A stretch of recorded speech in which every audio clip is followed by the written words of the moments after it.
భీమా movie Gopichand జీవితంలోనే ఒక అద్భుతమైన మైలురాయి అని చెప్పి అనడంలో ఏమాత్రం సందేహం లేదు. ఆయుర్వేదానికి ఉన్న శక్తి, ధర్మానికి ఉన్న శక్తి, మంచితనానికి ఉన్న శక్తి, పరమశివుడు దేవుడి యొక్క శక్తి అన్నిట్లకన్నా ముఖ్యమైనది. ఒక మనిషి సాధించాలి అని అనుకుంటే పట్టుదల, he can make it possible every impossible thing also.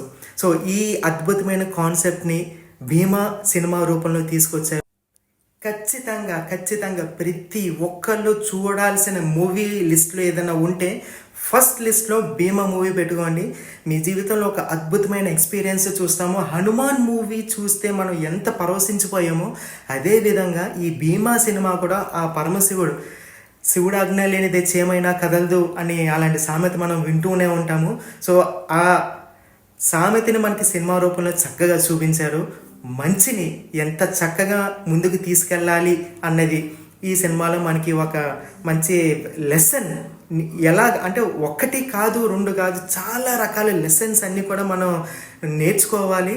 ఈ మూవీ చూసి ప్రతి ఒక్కరు కూడా వాళ్ళ కెరీర్లో చక్కగా ఇంకా ఉన్నత స్థాయికి వెళ్ళాలి. అదేవిధంగా మన ఆయుర్వేదానికి సంబంధించింది, మన హిందూ సాంప్రదాయాలకు సంబంధించింది, ధర్మానికి సంబంధించినవి ఇవన్నీ కూడా చక్కగా మీరందరూ కూడా డెవలప్ చేయండి.